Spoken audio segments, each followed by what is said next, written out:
ਨਮਸਕਾਰ ਆਦਾਬ ਸਤਿ ਸ਼੍ਰੀ ਅਕਾਲ ਹਮਦਰਦ ਟੀਵੀ ਦੇਖਣ ਵਾਲੇ ਸਾਰੇ ਦਰਸ਼ਕਾਂ ਦਾ ਸਵਾਗਤ ਹੈ ਪ੍ਰੋਗਰਾਮ ਹੈਲਥ ਟਾਕ ਵਿੱਚ ਮੈਂ ਹਾਂ ਤਰਨਜੀਤ ਕੌਰ ਘੁੰਮਣ ਹਾਜ਼ਰਾਂ 'ਚ ਲੈ ਕੇ ਤੁਹਾਡਾ ਆਪਣਾ ਪ੍ਰੋਗਰਾਮ ਜਿਹਦੇ ਵਿੱਚ ਗੱਲਬਾਤ ਕਰਾਂਗੇ ਸਿਹਤ ਸੰਬੰਧੀ। ਸੋ ਦੋਸਤੋ ਤੁਹਾਡਾ ਕੋਈ ਵੀ ਸਵਾਲ ਹੈਗਾ ਜਿਸ ਸਿਹਤ ਨੂੰ ਲੈ ਕੇ ਸਾਨੂੰ ਅੱਜ ਦੇ ਲਾਈਵ ਪ੍ਰੋਗਰਾਮ ਵਿੱਚ ਕਾਲ ਕਰ ਸਕਦੇ ਹੋ। ਵੈਕਸੀਨੇਸ਼ਨ ਨੂੰ ਲੈ ਕੇ ਤੁਹਾਡੇ ਅਕਸਰ ਸਾਨੂੰ ਕਾਫੀ ਜ਼ਿਆਦਾ ਸਵਾਲ ਆਉਂਦੇ ਨੇ ਕਿ ਕੌਣ-ਕੌਣ ਲੋਕ ਵੈਕਸੀਨ ਲਗਾਉਣ ਲਈ ਐਲੀਜੀਬਲ ਹੈਗੇ ਨੇ, ਜਿਨ੍ਹਾਂ ਨੂੰ ਕੋਈ ਬਿਮਾਰੀ ਹੈਗੀ ਆ ਕਿ ਉਹ ਵੈਕਸੀਨ ਲਗਾ ਸਕਦੇ ਨੇ ਜਾਂ ਨਹੀਂ, ਜਿਨ੍ਹਾਂ ਦਾ ਕੋਈ ਆਪਰੇਸ਼ਨ ਹੋਇਆ ਉਹ ਵੈਕਸੀਨ ਲਗਾ ਸਕਦੇ ਨੇ ਜਾਂ ਨਹੀਂ। ਸੋ ਅਜਿਹਾ ਤੁਹਾਡੇ ਜ਼ਿਹਨ ਦੇ ਵਿੱਚ ਕੋਈ ਵੀ ਸਵਾਲ ਹੈਗਾ ਸਾਨੂੰ ਅੱਜ ਦੇ ਲਾਈਵ ਪ੍ਰੋਗਰਾਮ ਵਿੱਚ ਕਾਲ ਕਰ ਸਕਦੇ ਹੋ। ਵੈਕਸੀਨੇਸ਼ਨ ਦੇ ਬਾਰੇ ਵਿੱਚ ਤਾਂ ਅਸੀਂ ਗੱਲਬਾਤ ਕਰਾਂਗੇ, ਨਾਲ ਦੀ ਨਾਲ ਅਸੀਂ ਹੱਡੀਆਂ ਦੀ ਕਮਜ਼ੋਰੀ ਦੇ ਬਾਰੇ ਵੀ ਗੱਲਬਾਤ ਕਰਾਂਗੇ।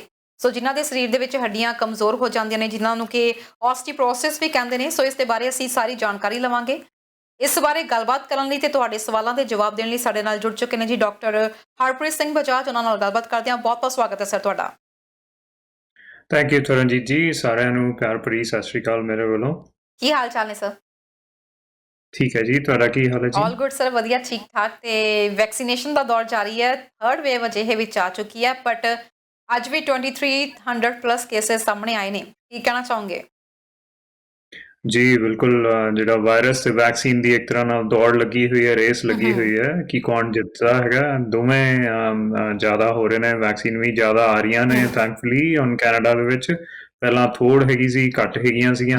ਹੁਣ ਅੱਜ ਹੀ ਸਾਡੇ ਪ੍ਰਾਈਮ ਮਿਨਿਸਟਰ ਜਸਟਿਨ ਟਰੂਡੋ ਨੇ ਅਨਾਉਂਸ ਕੀਤਾ ਹੈਗਾ ਕਿ 5 ਮਿਲੀਅਨ ਹੋਰ ਵੈਕਸੀਨ ਜੂਨ ਤੱਕ ਆ ਜਾਣਗੀਆਂ ਤੇ ਟੋਟਲ ਉਮੀਦ ਹੈਗੀ ਹੈ ਕਿ 44 ਮਿਲੀਅਨ ਵੈਕਸੀਨ ਟੋਟਲ ਜੂਨ ਤੱਕ ਹੋ ਜਾਣਗੀਆਂ ਤੇ ਜ਼ਿਆਦਾਤਰ ਅਡਲਟਸ ਨੂੰ ਹੋ ਸਕਦਾ ਹੈ ਜੂਨ ਜੁਲਾਈ ਤੱਕ ਵੈਕਸੀਨ ਜਿਹੜੀਆਂ ਹੈਗੀਆਂ ਲੱਗ ਜਾਣ।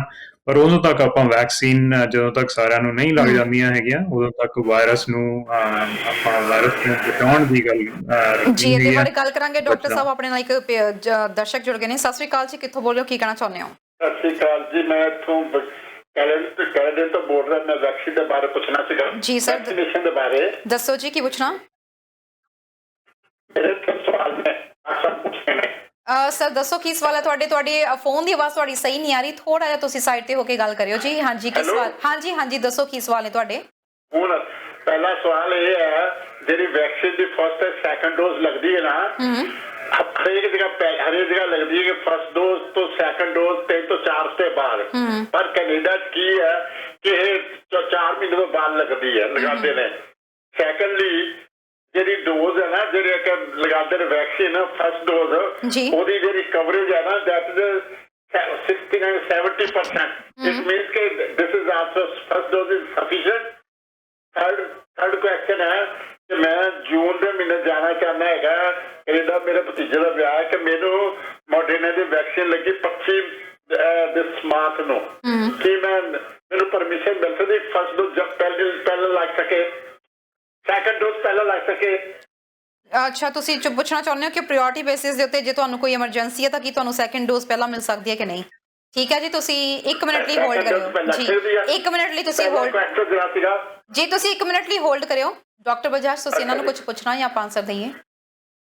ਨਹੀਂ ਜੀ, ਆਨਸਰ ਤੁਸੀਂ ਟੀਵੀ ਸਕਰੀਨ ਤੇ ਆਨਸਰ ਸੁਣ ਸਕਦੇ ਹੋ ਜੀ। ਕਾਲ ਕਰਨ ਲਈ ਤੁਹਾਡਾ ਬਹੁਤ ਬਹੁਤ ਸ਼ੁਕਰੀਆ ਜੀ ਸਰ।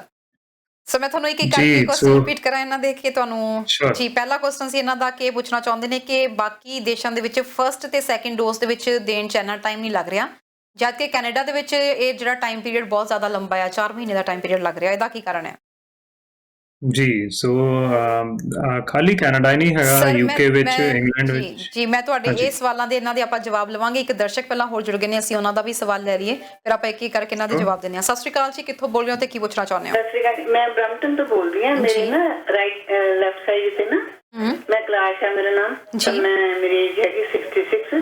ਤਾਂ ਮੈਂ ਨਾ ਮਤਲਬ ਮੇਰੇ ਲੈਫਟ ਸਾਈਡ ਤੇ ਨਾ ਇੰਜੈਕਸ਼ਨ ਲੱਗਾ ਸੀ। ਹੁਣ ਮੇਰਾ ਗੋਡਾ ਬੜਾ ਦਰਦ ਕਰਦਾ ਹੈਗਾ ਕਈ ਵਾਰੀ ਨਾ। ਤੁਹਾਨੂੰ ਹੈਲੋ ਜੀ, ਸ਼ਾਇਦ ਉਹਨਾਂ ਨੇ ਫੋਨ ਡਿਸਕਨੈਕਟ ਕਰ ਦਿੱਤਾ। ਮੈਮ ਤੁਸੀਂ ਦੁਬਾਰਾ ਕਾਲ ਕਰ ਸਕਦੇ ਹੋ ਕਿਉਂਕਿ ਤੁਹਾਡੀ ਡਿਟੇਲ ਪੂਰੀ ਨਹੀਂ ਆਈ ਹੈਗੀ। ਸਰ ਕੈਂਬਰਿਜ ਵਾਲਿਆਂ ਦਾ ਪਹਿਲਾਂ ਸਵਾਲ ਸੀਗਾ, ਉਹ ਪੁੱਛਣਾ ਚਾਹੁੰਦੇ ਸੀ ਕਿ ਵੈਕਸੀਨ ਦੀ ਟਾਈਮਿੰਗ 'ਚ ਇੰਨਾ ਡਿਫਰੈਂਟ ਕਿਉਂ ਹੈ ਕੈਨੇਡਾ ਦੇ ਵਿੱਚ? ਜੀ ਸੋ ਮੈਂ ਕਹਿ ਰਿਹਾ ਸੀਗਾ ਕਿ ਯੂਕੇ ਵਿੱਚ ਤੇ ਕਿਊਬੈਕ ਵਿੱਚ ਦੋ ਜਗ੍ਹਾ ਪਹਿਲਾਂ ਤੋਂ ਹੀ, ਸ਼ੁਰੂਆਤ ਤੋਂ ਹੀ ਜਦੋਂ ਤੋਂ ਵੈਕਸੀਨ ਲੱਗਣੀਆਂ ਸ਼ੁਰੂ ਹੋਈਆਂ ਹੈਗੀਆਂ, ਉਹਨਾਂ ਨੇ 3 ਮਹੀਨੇ ਦਾ ਗੈਪ ਰੱਖਿਆ ਹੈਗਾ ਦੂਸਰੀ ਵੈਕਸੀਨ ਡੋਜ਼ ਤੇ ਕੈਨੇਡਾ ਨੇ ਫਿਰ ਪਿਛਲੇ 2 ਹਫ਼ਤੇ ਪਹਿਲਾਂ ਹੀ ਅਨਾਉਂਸ ਕੀਤਾ ਸੀਗਾ ਕਿ ਜਿਨ੍ਹਾਂ ਦੀ ਵੀ ਇੱਕ ਵੈਕਸੀਨ ਲੱਗ ਰਹੀ ਹੈਗੀ ਹੁਣ ਅਪ ਟੂ 4 ਮੰਥਸ, ਮਤਲਬ ਐਵੇਂ ਨਹੀਂ ਹੈਗਾ ਕਿ ਸਾਰਿਆਂ ਨੂੰ 4 ਮਹੀਨੇ ਵਿੱਚ ਹੀ ਲੱਗੇਗੀ। ਜੇ ਵੈਕਸੀਨ ਜ਼ਿਆਦਾ ਆ ਜਾਂਦੀਆਂ ਹੈਗੀਆਂ ਤੇ ਹੋ ਸਕਦਾ 4 ਮਹੀਨੇ ਤੋਂ ਪਹਿਲਾਂ ਵੀ ਲੱਗ ਜਾਵੇ। ਪਰ ਕਿਉਂਕਿ ਵੈਕਸੀਨ ਥੋੜ੍ਹੀਆਂ ਹੈਗੀਆਂ, ਚਾਹੁੰਦੇ ਹੈਗੇ ਆ ਕਿ ਜ਼ਿਆਦਾ ਤੋਂ ਜ਼ਿਆਦਾ ਲੋਕਾਂ ਨੂੰ ਇੱਕ ਵੈਕਸੀਨ ਲੱਗ ਜਾਵੇ। ਤੇ ਦੂਸਰਾ ਰਿਲੇਟਡ ਸਵਾਲ ਜਿਹੜਾ ਤੁਹਾਡੇ ਕਾਲਰ ਦਾ ਹੈਗਾ ਸੀਗਾ ਕਿ ਬਈ ਇੱਕ ਵੈਕਸੀਨ ਦੇ ਨਾਲ ਕਿੰਨਾ ਕੁ ਉਹਦੇ ਨਾਲ ਕਿੰਨਾ ਬਚਾਅ ਹੁੰਦਾ ਹੈਗਾ, ਪ੍ਰੋਟੈਕਸ਼ਨ ਕਿੰਨੀ ਹੁੰਦੀ ਹੈਗੀ ਆ। ਤੇ ਆਪਾਂ ਜੋ ਉਹਦੀ ਗੱਲ ਕਰੀਏ ਤਾਂ ਸਹੀ ਗੱਲ ਹੈ, ਇੱਕ ਵੈਕਸੀਨ ਦੇ ਨਾਲ ਆਪਾਂ ਪੂਰੀ ਦੂਸਰੀ ਡੋਜ਼ ਨਹੀਂ ਲਗਾਈ ਤੇ ਪੂਰਾ ਪ੍ਰੋਟੈਕਸ਼ਨ 95% ਤੱਕ ਨਹੀਂ ਹੁੰਦਾ ਹੈਗਾ, ਪਰ ਐਟਲੀਸਟ 70-80% ਹੁੰਦਾ ਹੈਗਾ ਅਗੇਂਸਟ ਐਨੀ ਇਨਫੈਕਸ਼ਨ। ਈਵਨ ਜੇ ਹਲਕਾ ਮਾੜਾ ਮੋਟਾ ਵੀ ਇਨਫੈਕਸ਼ਨ ਹੁੰਦਾ ਹੈਗਾ, ਉਹਦੇ ਤੋਂ ਵੀ 70% ਪ੍ਰੋਟੈਕਸ਼ਨ ਰਹਿੰਦਾ ਹੈਗਾ। ਪਰ ਜੇ ਆਪਾਂ ਸੀਵੀਅਰ ਇਨਫੈਕਸ਼ਨ ਦੀ ਗੱਲ ਕਰੀਏ ਜਾਂ ਹਸਪੀਟਲਾਈਜੇਸ਼ਨ ਦੀ ਗੱਲ ਕਰੀਏ ਤੇ ਉਹਦੇ ਨਾਲ ਵੀ ਇੱਕ ਵੈਕਸੀਨ ਦੇ ਨਾਲ ਬਹੁਤ ਜ਼ਿਆਦਾ ਬਚਾਅ ਹੁੰਦਾ। ਇਸੇ ਲਈ ਕੈਨੇਡਾ ਦੀ ਜਿਹੜੀ ਨੈਸ਼ਨਲ ਇਮਿਊਨਾਈਜੇਸ਼ਨ ਦੀ ਕਮੇਟੀ ਹੈਗੀ ਆ, ਉਹਨਾਂ ਨੇ ਡਿਸਾਈਡ ਕੀਤਾ ਹੈਗਾ ਵੀ ਆਪਾਂ ਦੂਸਰੀ ਵੈਕਸੀਨ ਨਾ ਲਗਾ ਕੇ ਹੋਰ ਲੋਕਾਂ ਨੂੰ ਪਹਿਲੀ ਵੈਕਸੀਨ ਲਗਾ ਦਈਏ ਤਾਂ ਤੱਕ ਜੂਨ ਤੱਕ, ਤਾਂ ਕਿ ਦੂਸਰੀ ਵੈਕਸੀਨ ਉਸ ਤੋਂ ਬਾਅਦ ਲਗਾਈਏ ਤਾਂ ਕਿ ਜ਼ਿਆਦਾਤਰ ਕਮਿਊਨਿਟੀ ਨੂੰ ਆਪਾਂ ਵੈਕਸੀਨ ਦੇ ਨਾਲ ਪ੍ਰੋਟੈਕਸ਼ਨ ਦੇ ਸਕੀਏ। ਸਰ ਦਰਸ਼ਕ ਇੱਕ ਹੋਰ ਜੁੜ ਕੇ ਨਾਲ ਸਵਾਲ ਲੈ ਲਈਏ। ਸਤਿ ਸ਼੍ਰੀ ਅਕਾਲ ਜੀ, ਕਿੱਥੋਂ ਬੋਲ ਰਹੇ ਹੋ, ਕੀ ਕਹਿਣਾ ਚਾਹੁੰਦੇ ਹੋ? ਹਾਂਜੀ, ਮੈਂ ਤੁਹਾਨੂੰ ਪਹਿਲਾਂ ਫੋਨ ਕੀਤਾ ਸੀ ਨਾ, ਮੇਰੀ 66 ਏਜ ਆ, ਵੀ ਮੈਂ ਲੈਫਟ ਸਾਈਡ ਦਾ ਗੁੱਡੇ ਤੇ ਇੰਜੈਕਸ਼ਨ ਲਵਾਇਆ ਸੀ ਜੀ, ਵੀ ਉਹਦਾ ਹੁਣ ਤੁਸੀਂ ਹੋਰ ਕੀ ਪੁੱਛਣਾ ਚਾਹੁੰਦੇ? ਤੁਸੀਂ ਇਹ ਕਿਹਾ ਸੀ ਕਿ ਤੁਸੀਂ ਇੰਜੈਕਸ਼ਨ ਲਗਾਇਆ ਸੀ, ਤੁਸੀਂ ਕਿਸ ਚੀਜ਼ ਦਾ ਇੰਜੈਕਸ਼ਨ ਲਗਵਾਇਆ ਸੀ? ਉਹ ਮੈਂ ਐਥਲੈਟਿਕ ਦੀ ਜਿਹੜੀ ਆਇਆ ਸੀ ਨਾ ਵਿੱਚ ਜੋੜਾਂ ਦੀ ਦਰਦ ਵਗੈਰਾ।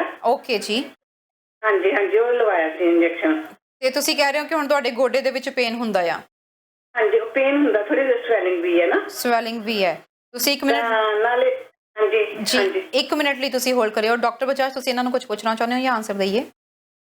ਨਹੀਂ, ਆਨਸਰ ਦਿਓ ਜੀ। ਤੁਹਾਨੂੰ ਕੋਈ ਤੁਸੀਂ ਕੁਝ ਹੋਰ ਤਾਂ ਨਹੀਂ ਪੁੱਛਣਾ ਜੀ? ਤੁਸੀਂ ਨਹੀਂ, 66 ਏਜ ਵਾਲੇ ਨੂੰ ਮੈਂ ਕਿਹਾ ਕਦੋਂ ਲੱਗਣਾ ਇੰਜੈਕਸ਼ਨ? ਕਦੋਂ ਲੱਗਣਾ ਜੀ? ਤੁਸੀਂ ਟੀਵੀ ਸਕਰੀਨ ਤੇ ਆਨਸਰ ਨਹੀਂ, ਤੁਸੀਂ ਆਪਣੇ ਇੰਜੈਕਸ਼ਨ ਦੀ ਪਹਿਲਾਂ ਗੱਲ ਜਿਹੜੇ ਕਰ ਰਹੇ ਹੈਗੇ ਸਰ, ਉਹਨਾਂ ਨੇ ਸ਼ਾਇਦ ਫੋਨ ਡਿਸਕਨੈਕਟ ਕਰ ਦਿੱਤਾ ਜੀ। ਆਪਾਂ ਪਹਿਲਾਂ ਇਹਨਾਂ ਦੇ ਜਵਾਬ ਦਵਾਂਗੇ, ਫਿਰ ਉਹਨਾਂ ਦਾ ਸੈਕੰਡ ਕੁਐਸਚਨ ਸੀਗਾ ਜੀ ਕਿ ਫਰਸਟ ਡੋਜ਼ ਜਿਹੜੀ ਆ ਉਹ 69 to 70% ਸਫੀਸ਼ੀਐਂਟ ਹੈਗੀ ਆ, ਫਿਰ ਉਹਦੇ ਬਾਵਜੂਦ ਦੂਸਰੀ ਡੋਜ਼ ਕਦੋਂ ਤੱਕ ਲੈ ਸਕਦੇ ਆ?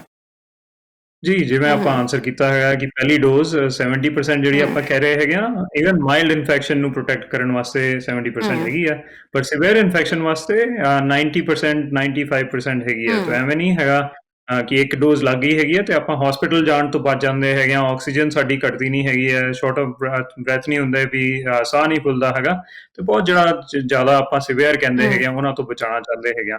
ਦੇਖੋ, ਆਪਾਂ ਇਹਦੇ ਵਿੱਚ ਪ੍ਰੋਟੈਕਸ਼ਨ ਜਿਹੜੀ ਹੈਗੀ ਤਰਨਜੀਤ ਜੀ, ਇਹ ਨਹੀਂ ਸੋਚਣਾ ਕਿ ਸਿਰਫ ਮੈਨੂੰ ਪ੍ਰੋਟੈਕਸ਼ਨ ਮਿਲ ਜਾਵੇ।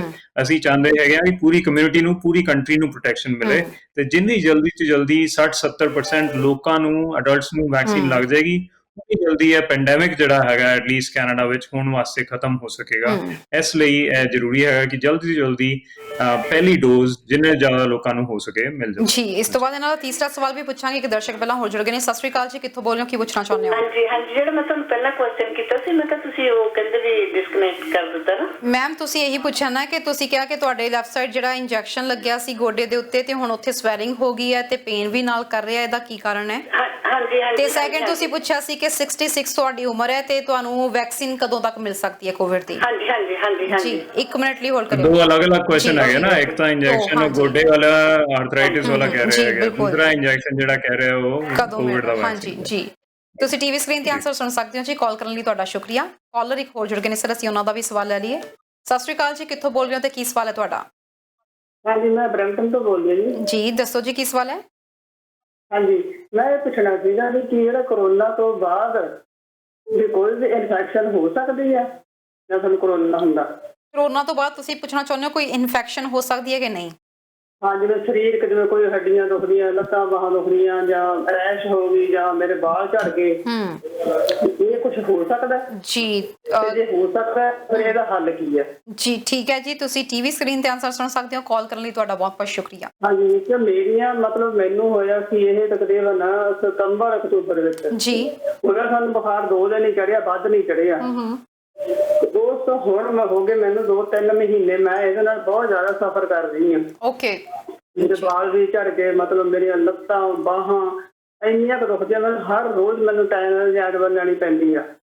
ਓਕੇ, 1 ਮਿੰਟ ਲਈ ਤੁਸੀਂ ਹੋਲਡ ਕਰੋ। ਡਾਕਟਰ ਬਜਾਜ, ਤੁਸੀਂ ਕੁਝ ਪੁੱਛਣਾ ਜਾਂ ਆਨਸਰ ਦਈਏ ਆਪਾਂ?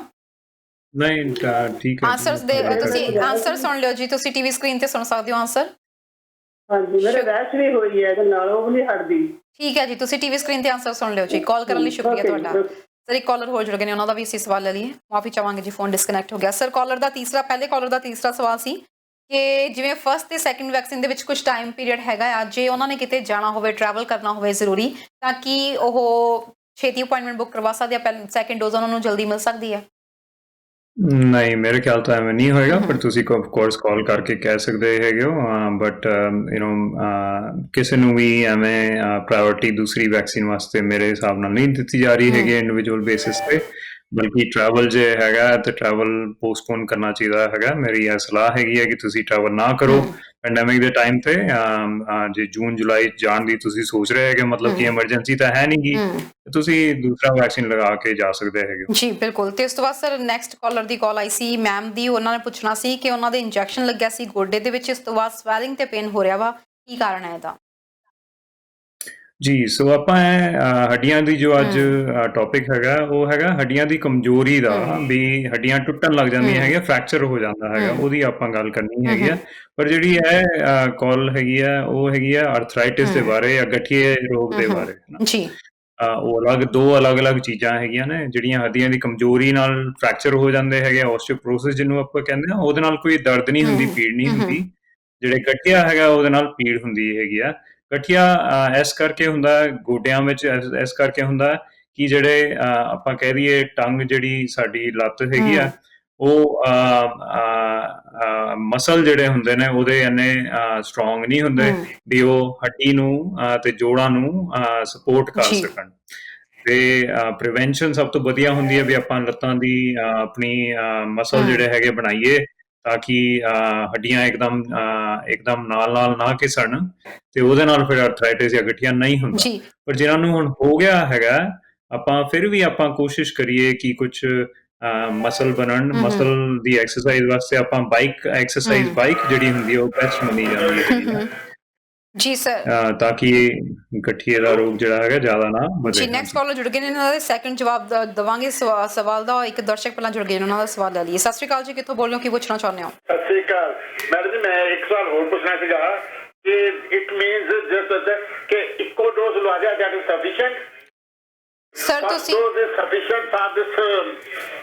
ਸਰ ਤੁਸੀਂ ਟੀਵੀ ਸਕਰੀਨ ਤੇ ਆਨਸਰ ਸੁਣ ਸਕਦੇ ਹੋ, ਕਾਲ ਕਰਨ ਲਈ ਸ਼ੁਕਰੀਆ ਸਰ। ਇਸ ਤੋਂ ਪਹਿਲਾਂ ਮੈਮ ਦੀ ਇੱਕ ਕਾਲ ਦਾ ਸੈਕਿੰਡ ਦਾ ਉਹਨਾਂ ਦਾ ਇੱਕ ਹੋਰ ਸਵਾਲ ਸੀ ਕਿ ਉਹਨਾਂ ਦੀ ਉਮਰ 66 ਹੈ ਤੇ ਉਹਨਾਂ ਨੂੰ ਕੋਵਿਡ ਦੀ ਜਿਹੜੀ ਡੋਜ਼ ਹੈ ਕਦੋਂ ਤੱਕ ਮਿਲ ਸਕਦੀ ਹੈ?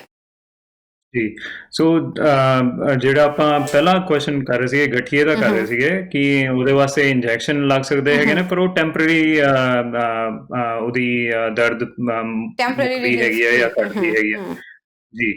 ਤੇ ਉਹਦਾ ਇਲਾਜ ਜਿਹੜਾ ਹੈਗਾ, ਜੇ ਬਹੁਤ ਜ਼ਿਆਦਾ ਗੋਡੇ ਵਿੱਚ ਪ੍ਰੋਬਲਮ ਹੈਗੀ ਉਹਦੇ ਨੀ ਰਿਪਲੇਸਮੈਂਟ ਹੀ ਇਲਾਜ ਸਹੀ ਹੁੰਦਾ ਹੈਗਾ। ਜੇ ਗਠੀਆ ਬਹੁਤ ਜ਼ਿਆਦਾ ਹੋ ਗਿਆ ਤੇ ਪੀੜ ਬਹੁਤ ਜ਼ਿਆਦਾ ਹੋ ਰਹੀ ਹੈ ਤੇ ਫਿਰ ਆਪਰੇਸ਼ਨ ਕਰਕੇ ਨਵਾਂ ਗੋਡਾ ਪਵਾ ਕੇ ਤਾਂ ਹੀ ਉਹ ਠੀਕ ਹੋ ਸਕਦਾ ਹੈਗਾ ਜੀ।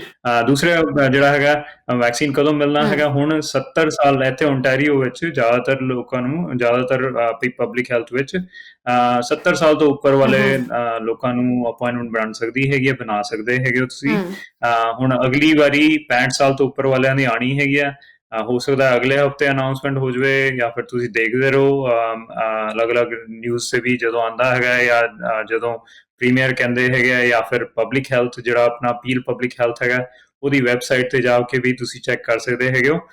ਅਗਲੇ ਹਫਤੇ ਤੱਕ ਮੇਰੇ ਖਿਆਲ 65 ਸਾਲ ਤੋਂ ਉੱਪਰ ਵਾਲਿਆਂ ਨੂੰ ਵੀ ਇੰਜੈਕਸ਼ਨ ਲੱਗਣੇ ਸ਼ੁਰੂ ਹੋ ਜਾਣੇ ਜੀ। ਤੇ ਸਰ ਨੈਕਸਟ ਕਾਲਰ ਇੱਕ ਹੋਰ ਜੁੜ ਗਏ ਨੇ, ਅਸੀਂ ਉਹਨਾਂ ਦਾ ਸਵਾਲ ਲੈ ਲਈਏ, ਫਿਰ ਇਸ ਤੋਂ ਬਾਅਦ ਅਸੀਂ ਬਾਕੀ ਦੇ ਸਵਾਲਾਂ ਦੇ ਜਵਾਬ ਦਿੰਦੇ ਹਾਂ। ਸਤਿ ਸ਼੍ਰੀ ਅਕਾਲ ਜੀ, ਕਿੱਥੋਂ ਬੋਲ ਰਹੇ ਹੋ, ਕੀ ਪੁੱਛਣਾ ਚਾਹੁੰਦੇ ਹੋ? ਹੈਲੋ, ਸਤਿ ਸ਼੍ਰੀ ਅਕਾਲ ਜੀ, ਟੀਵੀ ਦੀ ਆਵਾਜ਼ ਨੂੰ ਥੋੜਾ ਜਿਹਾ ਘੱਟ ਕਰ ਦਿਓ। ਕੀ ਸਵਾਲ ਹੈ ਤੁਹਾਡਾ, ਕਿੱਥੋਂ ਬੋਲ ਰਹੇ ਹੋ? ਓਕੇ ਬੇਟੇ, ਅਸੀਂ ਹੱਡੀਆਂ ਬਾਰੇ ਪੁੱਛਣਾ, ਕਰਿਓ ਗੱਲ ਅੰਕਲ ਨਾਲ। ਹਾਂਜੀ, ਹੈਲੋ ਸਤਿ ਸ਼੍ਰੀ ਅਕਾਲ ਜੀ।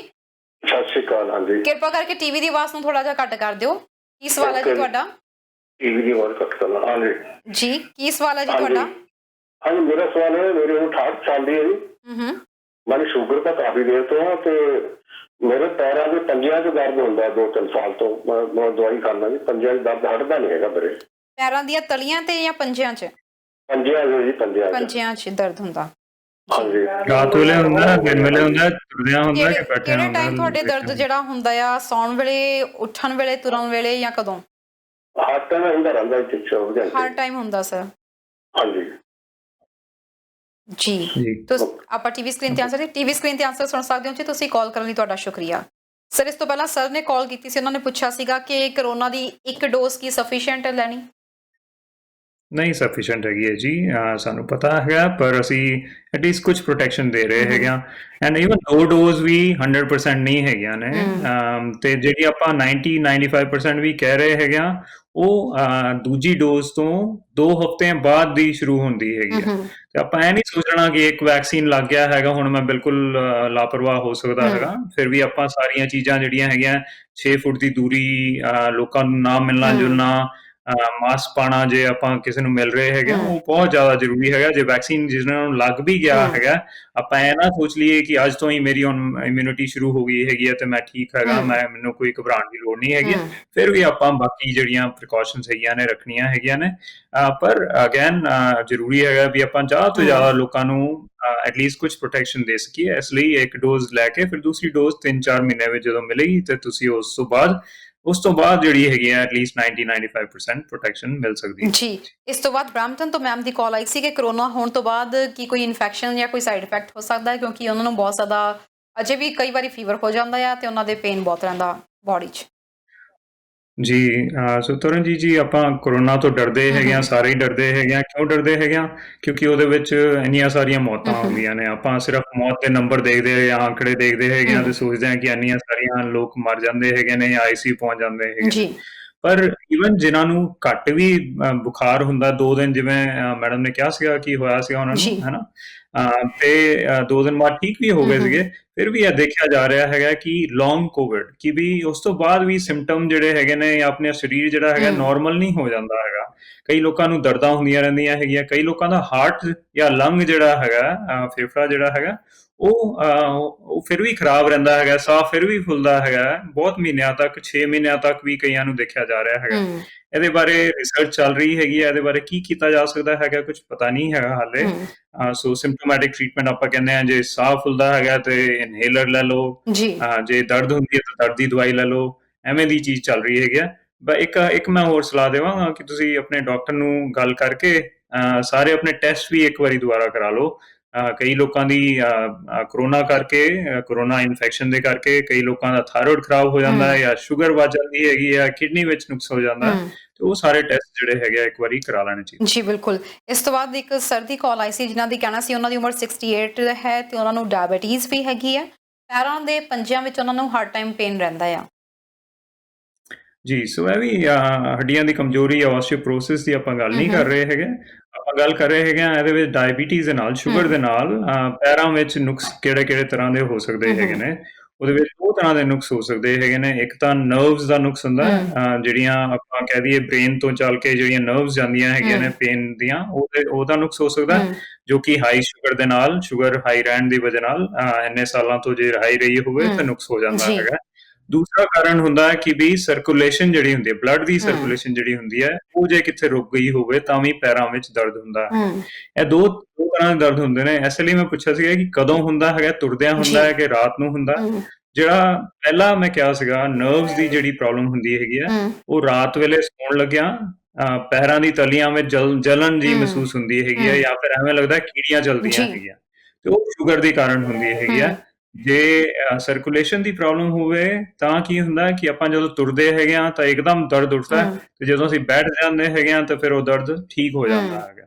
ਇਹ ਸਰਕੂਲੇਸ਼ਨ ਦੇ ਕਾਰਨ ਹੁੰਦਾ। ਤੁਸੀਂ ਆਪਣੇ ਡਾਕਟਰ ਨੂੰ ਗੱਲ ਕਰੋ ਵੀ ਮੈਨੂੰ ਐਵੇਂ ਦਰਦ ਹੋ ਰਿਹਾ ਹੈ, ਤੇ ਮੇਬੀ ਆਪਣੀ ਸਰਕੂਲੇਸ਼ਨ ਦੇ ਟੈਸਟ ਕਰਾਓ ਜਾਂ ਨਰਵਸ ਦੇ ਟੈਸਟ ਕਰਾਓ ਤੇ ਪਤਾ ਲੱਗੇ। ਜੀ, ਨੈਕਸਟ ਕਾਲਰ ਜੁੜ ਗਏ ਨੇ। ਸਤਿ ਸ਼੍ਰੀ ਅਕਾਲ ਜੀ, ਕਿੱਥੋਂ ਬੋਲ ਰਹੇ ਹੋ, ਕੀ ਸਵਾਲ ਹੈ? ਸਤਿ ਸ੍ਰੀ ਅਕਾਲ ਜੀ। ਹਾਂਜੀ ਸਰ, ਕਿੱਥੋਂ ਬੋਲ ਰਹੇ ਹੋ, ਕੀ ਸਵਾਲ ਹੈ? ਮੈਂ ਬ੍ਰੈਂਪਟਨ ਤੋਂ ਬੋਲ ਰਿਹਾ ਜੀ, ਗੁਰਦੀਪ ਸਿੰਘ ਬਰਾੜ। ਮੈਂ ਜੀ 70 ਸਾਲ ਦੀ ਉਮਰ ਹੈ ਜੀ। ਜਦੋਂ ਮੈਂ ਰਾਤ ਨੂੰ ਸੌਂਦਾ ਮੇਰੀ ਪੈਰ ਬੜੇ ਕੱਪਦੇ ਆ ਜੀ, ਤੇ ਮੈਨੂੰ ਬਾਹਰ ਕੱਢਣੇ ਪੈਂਦੇ ਵਾਰ-ਵਾਰ, ਫਿਰ ਠਰ ਜਾਂਦੇ ਆ, ਫਿਰ ਅੰਦਰ ਕਰਨੇ ਪੈਂਦੇ ਚਾਹੀਦੇ ਜੀ। ਆਹ ਮੈਨੂੰ ਪ੍ਰੋਬਲਮ ਹੈ ਜੀ। 1 ਮਿੰਟ ਲਈ ਤੁਸੀਂ ਹੋਲਡ ਕਰਿਓ। ਡਾਕਟਰ ਬਜਾਜ ਕੁਝ ਪੁੱਛਣਾ ਹੈ, ਆਪਾਂ ਆਨਸਰ ਦਈਏ। ਮੈਨੂੰ ਸਵਾਲ ਨਹੀਂ ਇਹ ਪੁੱਛਣਾ ਚਾਹੁੰਦੇ ਨੇ ਜੀ, ਇਹਨਾਂ ਦੇ ਪੈਰ ਬਹੁਤ ਜ਼ਿਆਦਾ ਤਪਦੇ ਰਹਿੰਦੇ ਨੇ ਰਾਤ ਦੇ ਵੇਲੇ ਖਾਸ ਤੌਰ ਤੇ ਜੇਕਰ ਉਹ ਕੰਬਲ ਤੋਂ ਬਾਹਰ ਕੱਢਦੇ ਨੇ, ਉਹਨਾਂ ਨੂੰ ਕੰਬਲ ਤੋਂ ਬਾਹਰ ਕੱਢਣੇ ਪੈਂਦੇ ਆ, ਤੇ ਉਸ ਤੋਂ ਬਾਅਦ ਠੰਡ ਲੱਗਦੀ ਹੈ ਤਾਂ ਉਹਨਾਂ ਨੂੰ ਪੈਰ ਅੰਦਰ ਕਰਨੇ ਪੈਂਦੇ ਆ। ਸ਼ੂਗਰ ਹੈਗੀ ਸਰ, ਤੁਹਾਨੂੰ ਸ਼ੂਗਰ ਹੈਗੀ ਹੈ? ਹੈਲੋ ਸਰ, ਤੁਸੀਂ ਟੀਵੀ ਸਕਰੀਨ ਤੇ ਨਾ ਸੁਣੋ, ਸਾਨੂੰ ਡਾਇਰੈਕਟਲੀ ਫੋਨ ਤੇ ਸੁਣੋ। ਹੈਲੋ ਜੀ ਸ਼ਾਇਦ ਸਾਨੂੰ ਉਹਨਾਂ ਨੇ ਫੋਨ ਡਿਸਕਨੈਕਟ ਕਰ ਦਿੱਤਾ। ਦਰਸ਼ਕਾਂ ਨੂੰ ਬੇਨਤੀ ਹੈ ਕਿ ਜਦੋਂ ਵੀ ਤੁਸੀਂ ਗੱਲ ਕਰਦੇ ਹੋ ਕਮ ਸੇ ਕਮ ਤੁਸੀਂ ਟੀਵੀ ਸਕਰੀਨ ਦੀ ਆਵਾਜ਼ ਬੰਦ ਕਰਕੇ ਗੱਲ ਕਰਿਆ ਕਰੋ। ਸਤਿ ਸ਼੍ਰੀ ਅਕਾਲ ਜੀ, ਕਿੱਥੋਂ ਬੋਲ ਰਹੇ ਹੋ, ਕੀ ਪੁੱਛਣਾ ਚਾਹੁੰਦੇ ਹੋ? ਸਤਿ ਸ਼੍ਰੀ ਅਕਾਲ ਜੀ, ਮੈਂ ਬਰੰਟਨ ਤੋਂ ਬੋਲਦਾ ਪਿਆ ਜੀ। ਜੀ ਸਰ, ਦੱਸੋ ਕੀ ਸਵਾਲ ਹੈ? ਮੇਰੀ ਉਮਰ ਹੈਗੀ 72 ਸਾਲ ਦੀ ਜੀ ਸਰ। ਮੈਂ ਦਵਾਈ ਬਹੁਤ ਜ਼ਿਆਦਾ ਖਾਣਾ, ਮੇਰਾ ਸਪਾਈਨ ਕੋਰਡ ਦਾ ਆਪਰੇਸ਼ਨ ਵੀ ਹੋਇਆ ਆ। ਮੈਨੂੰ ਸਾਹ ਦੀ ਕਸਰ ਵੀ ਆ। ਮੈਂ ਐਸਪਰੀਨ ਵੀ ਖਾਣਾ ਵਾ, ਆਪਣੇ ਬਲੱਡ ਪ੍ਰੈਸ਼ਰ ਦੀ ਵੀ ਖਾਣਾ ਵਾ, ਸ਼ੂਗਰ ਦੀ ਵੀ ਖਾਣਾ ਵਾ, ਆਪਣੇ ਕਸਟਰੋਲ ਦੀ ਵੀ ਦਵਾਈ ਖਾਣਾ ਵਾ। ਤੇ ਉਹ ਜਿਹੜੀ ਮੇਰੇ ਵਿੱਚ ਵੀਕਨੈਸ ਆਈ ਆ ਉਹਦੀਆਂ ਨਸਾਂ ਵੀ, ਉਹਦੀ ਵੀ ਦਵਾਈ ਖਾਣਾ ਵਾ। ਤੇ ਮੈਂ ਪੰਪ ਵੀ ਲੈਣਾ ਵਾ, 3 ਪੰਪ ਮੈਨੂੰ ਲੱਗੇ ਡਾਕਟਰ ਨੇ ਲਾਏ ਆ। ਉਹ 3 ਇੱਕ ਵਾਰੀ ਪੰਪ ਲੈਣੇ ਆ, ਬਾਕੀ ਜਦੋਂ ਲੋੜ ਪਵੇ 1 ਪੰਪ ਉਹ ਜਦੋਂ ਮਰਜ਼ੀ ਲੈ ਲਓ। ਤੇ ਕੋਵਿਡ ਵੀ ਹੋ ਚੁੱਕਾ ਮੈਨੂੰ ਜੀ। ਤੇ ਮੈਂ ਪੁੱਛਣਾ ਸੀ ਵੀ ਕਿੱਦਾਂ ਮੈਂ ਲਵਾ ਲਵਾਂ ਵੈਕਸੀਨ? ਜਾਨੀ ਗੱਲ ਤਾਂ ਨਹੀਂ? 1 ਮਿੰਟ ਲਈ ਤੁਸੀਂ, ਕਿੰਨੀ ਦੇਰ ਹੋ ਗਈ ਕੋਵਿਡ ਹੋਇਆ ਨੂੰ? ਕੋਵਿਡ ਹੋਏ ਨੂੰ ਕਿੰਨਾ ਟਾਈਮ ਹੋ ਗਿਆ ਜੀ ਤੁਹਾਨੂੰ? ਮੈਨੂੰ ਹੋ ਗਏ 2 ਮਹੀਨੇ। 2 ਮਹੀਨੇ ਜੀ। ਆਪਾਂ ਟੀਵੀ ਸਕਰੀਨ ਤੇ ਆਨਸਰ ਦਈਏ ਸਰ? ਤੁਸੀਂ ਟੀਵੀ ਤੇ ਆਨਸਰ ਸੁਣ ਸਕਦੇ ਹੋ ਜੀ। ਕਾਲ ਕਰਨ ਲਈ ਸ਼ੁਕਰੀਆ ਤੁਹਾਡਾ। ਨੈਕਸਟ ਕਾਲਰ ਜੁੜ ਗਏ ਨੇ। ਸਤਿ ਸ਼੍ਰੀ ਅਕਾਲ ਜੀ, ਕਿੱਥੋਂ ਬੋਲ ਰਹੇ ਹੋ, ਕੀ ਸਵਾਲ ਹੈ? ਹਾਂਜੀ, ਇੱਕ ਮੈਮ ਤੋਂ ਬੋਲਦੇ ਆ। ਆਪਣਾ ਡਾਕਟਰ ਦਾ ਪੁੱਛਣਾ ਸੀ ਜੀ। ਬਈ ਮੇਰੀ ਉਮਰ 65 ਸਾਲ ਦੀ ਹੈ ਤੇ ਆ ਸਿਆਲ ਕਰਕੇ ਥੋੜਾ ਵਜਨ ਭਾਰ ਵੱਧ ਗਿਆ ਸੀ, ਵੀ ਕਿਹੜੀ ਚੀਜ਼ ਘੱਟ ਖਾਈਏ ਤੇ ਵੀ ਕਿਹੜੀ ਨਾ ਘਟੂਗਾ?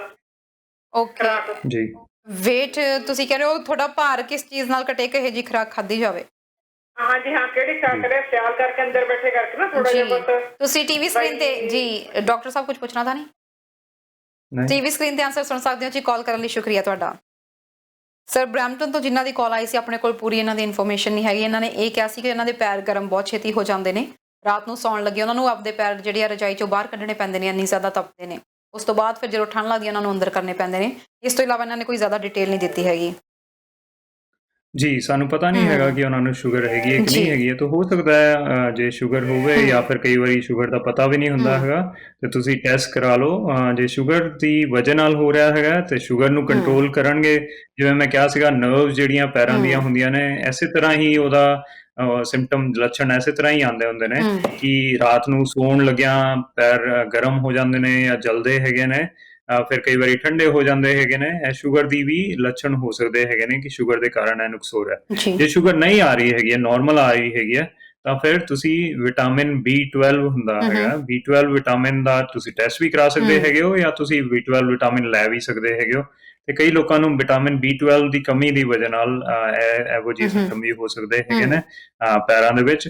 B12 ਵਿਟਾਮਿਨ ਜਿਹੜਾ ਹੁੰਦਾ ਉਹ ਜ਼ਿਆਦਾਤਰ ਮੀਟ ਮੱਛੀ ਵਿੱਚ ਹੁੰਦਾ ਹੈਗਾ, ਤੇ ਜਿਹੜੇ ਲੋਕ ਵੈਜੀਟੇਰੀਅਨ ਹੁੰਦੇ ਨੇ ਕਈ ਵਾਰੀ ਉਹਨਾਂ ਦਾ B12 ਘੱਟ ਹੋ ਜਾਂਦਾ ਹੈਗਾ, ਇਸ ਕਰਕੇ ਵੀ ਇਹ ਸਿੰਪਟਮ ਹੋ ਸਕਦੇ ਜੀ। ਬਿਲਕੁਲ। ਤੇ ਸਰ ਇਸ ਤੋਂ ਬਾਅਦ ਸਾਨੂੰ ਨੈਕਸਟ ਕਾਲਰਸ ਦੀ ਕਾਲਸ ਆਈ ਸੀ, ਉਹਨਾਂ ਦੀ ਅਸੀਂ ਪਹਿਲਾਂ ਕਾਲ ਲੈ ਲਈਏ, ਬਾਕੀਆਂ ਦੀ ਅਸੀਂ ਫਿਰ ਨਾਲ ਦੀ ਨਾਲ ਰਿਪਲਾਈ ਕਰਦੇ ਹਾਂ। ਸੋ ਮੈਂ ਸਰਵਰ ਟੀਮ ਨੂੰ ਕਹਾਂਗੀ ਕਿ ਕਰਕੇ ਫੋਨ ਜਿਹੜੀਆਂ ਕਾਲਸ ਫਾਰਵਰਡ ਕੀਤੀਆਂ ਜਾਣ। ਸਤਿ ਸ਼੍ਰੀ ਅਕਾਲ ਜੀ, ਕਿੱਥੋਂ ਬੋਲ ਰਹੇ ਹੋ, ਕੀ ਸਵਾਲ ਹੈ? ਸਤਿ ਸ੍ਰੀ ਅਕਾਲ ਜੀ, ਮੈਂ ਗੁਰਪ੍ਰੀਤ ਤੋਂ ਬੋਲਦੀ ਹਾਂ ਜੀ। ਮੇਰੇ ਵੀ ਪੈਰਾਂ ਚੋਂ ਛੇਕ ਬਹੁਤ ਨਿਕਲਦਾ ਵਾ। ਕੋਈ ਤੁਸੀਂ ਮੈਡੀਸਨ ਖਾਂਦੇ ਹੋ, ਕੋਈ ਦਵਾਈ ਖਾਂਦੇ ਹੋ ਕਿਸੇ ਚੀਜ਼ ਦੀ? ਨਹੀਂ ਜੀ। ਕੋਈ ਡਾਇਬੀਟੀਜ਼ ਦੀ ਤਾਂ ਨਹੀਂ ਖਾਂਦੇ, ਸ਼ੂਗਰ ਵਗੈਰਾ ਦੀ? ਨਹੀਂ ਜੀ, ਨਹੀਂ। 1 ਮਿੰਟ ਲਈ ਹੋਲਡ ਕਰਿਓ। ਡਾਕਟਰ ਬਜਾਜ ਕੁਝ ਪੁੱਛਣਾ ਚਾਹੁੰਦੇ ਹੋ ਤੁਸੀਂ? ਸੇਮ ਹੀ ਆਨਸਰ ਹੈਗਾ ਜੀ ਜਿਹੜਾ ਆਪਾਂ ਹੁਣੇ। ਬਿਲਕੁਲ ਜੀ, ਤੁਸੀਂ ਟੀਵੀ ਸਕਰੀਨ ਤੇ ਆਨਸਰ ਸੁਣ ਸਕਦੇ ਹੋ। ਮੋਸਟਲੀ ਕਾਲਰਸ ਦੀ ਸਾਨੂੰ ਸੇਮ ਹੀ ਕੁਐਸਚਨਸ ਆ ਰਹੇ ਕਿ ਪੈਰਾਂ ਚੋਂ ਸੇਕ ਨਿਕਲ ਰਿਹਾ। ਇਹਦੇ ਬਾਰੇ ਆਲਰੇਡੀ ਡਾਕਟਰ ਬਜਾਜ ਤੁਹਾਨੂੰ ਆਨਸਰ ਦੇ ਚੁੱਕੇ ਨੇ। ਸਤਿ ਸ਼੍ਰੀ ਅਕਾਲ ਜੀ, ਕਿੱਥੋਂ ਬੋਲ ਰਹੇ ਹੋ, ਕੀ ਸਵਾਲ ਹੈ? ਉਹ ਡਾਕਟਰ ਜੀ ਤੁਸੀਂ ਜਾਨ ਜੀ ਪੈਰਾਂ ਦੀਆਂ ਤਲੀਆਂ ਮੇਰੀਆਂ ਜੀ ਕੰਪਦੀਆਂ, ਉਹਦੇ ਬਾਰੇ ਗੱਲ ਕਰਨਾ ਜੀ। ਕੱਟਿਆ ਗਿਆ ਸੀਗਾ ਜੀ ਮੇਰਾ। ਜੀ, ਤੁਹਾਡੇ ਬਾਰੇ ਇਹੀ ਪੁੱਛਣਾ ਚਾਹੁੰਦੇ ਸੀ, ਤੁਹਾਨੂੰ ਡਾਇਬੀਟੀਜ਼ ਤਾਂ ਨਹੀਂ ਹੈ? ਨਹੀਂ ਜੀ, ਡਾਇਬੀਟੀਜ਼ ਠੀਕ ਹੈ ਜੀ ਮੇਰੀ। ਕੋਈ ਦਵਾਈ ਤਾਂ ਨਹੀਂ ਖਾਂਦੇ ਤੁਸੀਂ? ਦਵਾਈ ਮੈਂ ਕੋਲੇਸਟ੍ਰੋਲ ਦੀ ਖਾਣਾ ਤੇ ਜੀ ਬਲੱਡ ਪ੍ਰੈਸ਼ਰ ਦੀ ਖਾਣਾ।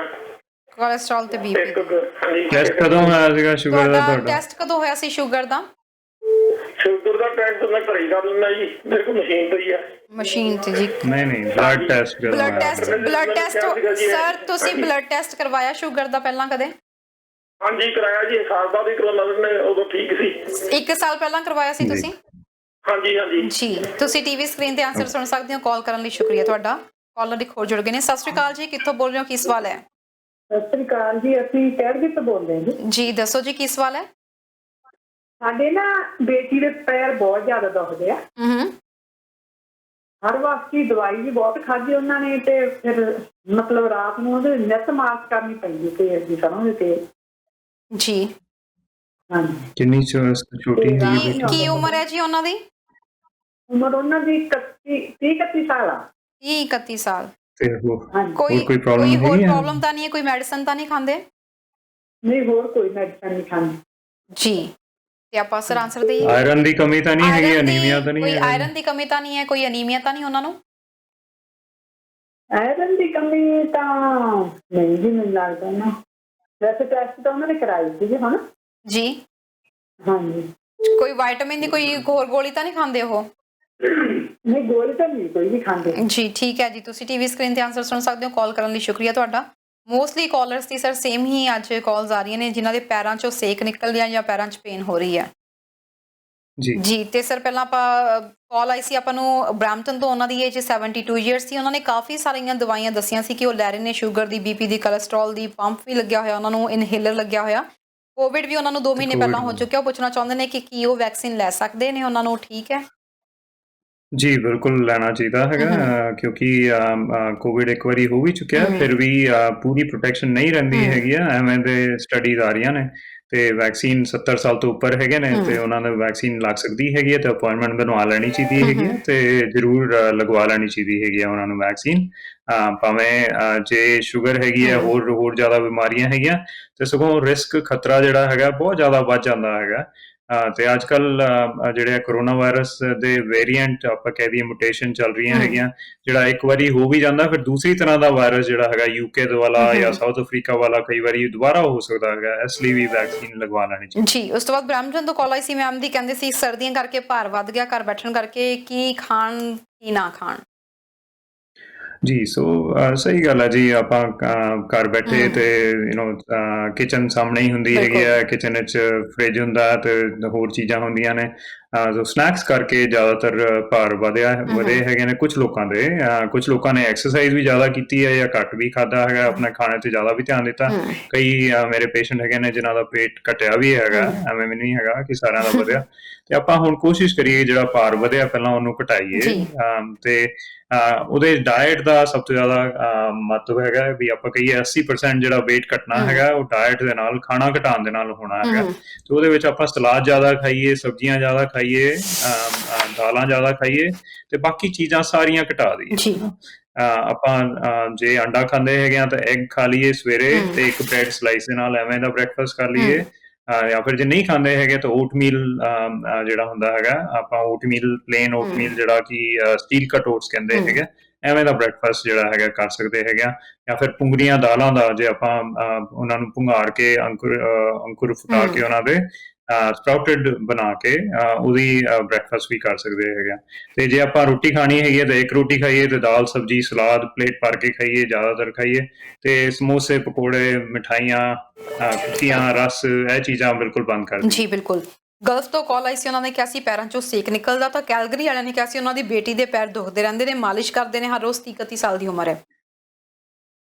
ਜੀ ਸੋ ਜਿਨ੍ਹਾਂ ਦੀ ਉਮਰ ਜ਼ਿਆਦਾ ਹੋ ਗਈ ਹੈਗੀ ਹੈ, ਵੀ ਆਪਾਂ ਕਹਿ ਲਈਏ 50 ਤੋਂ ਉੱਪਰ ਹੈਗੀ ਹੈ, ਭਾਵੇਂ ਮਰਦ ਹੈਗੇ ਨੇ ਜਾਂ ਜਨਾਨੀ ਹੈਗੇ ਨੇ, ਉਹਨਾਂ ਨੂੰ ਆਪਾਂ ਕਹਾਂਗੇ ਕਿ ਉਹ ਜਾਂ ਤਾਂ ਸ਼ੂਗਰ ਦੀ ਵਜ੍ਹਾ ਨਾਲ ਜਾਂ ਫਿਰ ਵਿਟਾਮਿਨ B12 ਦੀ ਕਮੀ ਦੀ ਵਜ੍ਹਾ ਨਾਲ ਹੋ ਸਕਦਾ ਹੈਗਾ ਪੈਰ ਵਿੱਚ, ਜਾਂ ਫਿਰ ਸਰਕੂਲੇਸ਼ਨ, ਜਿਹੜੀ ਬਲੱਡ ਦੀ ਸਰਕੂਲੇਸ਼ਨ ਹੁੰਦੀ ਹੈ, ਇਹ ਚੀਜ਼ਾਂ ਪੈਰ ਨੂੰ ਨੁਕਸਾਨ ਕਰ ਸਕਦੀਆਂ ਨੇ। ਤੇ ਤੁਸੀਂ ਇਹ ਸਾਰੀਆਂ ਚੀਜ਼ਾਂ ਚੈੱਕ ਕਰਾ ਕੇ ਫਿਰ ਦੇਖ ਸਕਦੇ ਹੈਗੇ ਹੋ ਕੀ ਪ੍ਰੋਬਲਮ ਹੈਗੀ ਹੈ। ਜਿਹੜੇ ਯੰਗ ਫੀਮੇਲਸ ਹੈਗੀਆਂ ਨੇ, ਜਿਵੇਂ ਉਹ ਕਹਿ ਰਹੇ ਸੀ 30 ਸਾਲ ਦੇ ਹੈਗੇ ਨੇ, ਤੇ ਉਹਨਾਂ ਨੂੰ ਜ਼ਿਆਦਾਤਰ ਜਿਹੜਾ ਪੈਰਾਂ ਵਿੱਚ ਦੁਖਦਾ ਹੈਗਾ ਜਾਂ ਐਵੇਂ ਕਹਿ ਦਈਏ ਕ੍ਰੈਂਪਸ ਪੈਂਦੇ ਹੈਗੇ ਨੇ ਲੱਤਾਂ ਦੇ ਵਿੱਚ, ਤੇ ਉਹ ਜ਼ਿਆਦਾਤਰ ਅਨੀਮੀਆ ਕਰਕੇ ਹੁੰਦੇ ਹੈਗੇ ਨੇ, ਆਇਰਨ ਡੈਫੀਸ਼ੀਐਂਸੀ ਕਰਕੇ ਹੁੰਦੇ ਹੈਗੇ ਨੇ। ਤੇ ਇਸ ਲਈ ਆਇਰਨ ਤੇ ਹੀਮੋਗਲੋਬਿਨ ਚੈੱਕ ਕਰਾ ਲੈਣਾ ਚਾਹੀਦਾ ਹੈਗਾ। ਤੇ ਜੇ ਉਹਦੀ ਘਾਟ ਹੋਵੇ ਤਾਂ ਫਿਰ ਉਹ ਲੈ ਲੈਣਾ ਚਾਹੀਦਾ। ਜੀ ਬਿਲਕੁਲ। ਤੇ ਸਰ ਕਾਲਰਸ ਹੋਰ ਕਾਫੀ ਆਪਾਂ ਨੂੰ ਜੁੜ ਗਏ ਨੇ ਇਸ ਨਾਲ, ਆਪਾਂ ਉਹਨਾਂ ਨਾਲ ਵੀ ਗੱਲ ਕਰ ਲਈਏ। ਸਤਿ ਸ਼੍ਰੀ ਅਕਾਲ ਜੀ, ਕਿੱਥੋਂ ਬੋਲ ਰਹੇ ਹੋ, ਕੀ ਸਵਾਲ ਹੈ ਤੁਹਾਡਾ? ਹਾਂਜੀ ਸਤਿ ਸ਼੍ਰੀ ਅਕਾਲ ਜੀ, ਮੈਂ ਕੈਲੀਫੋਰਨੀਆ ਤੋਂ ਬੋਲਦਾ ਜੀ। ਜੀ ਸਰ ਦੱਸੋ ਕੀ ਸਵਾਲ ਹੈ?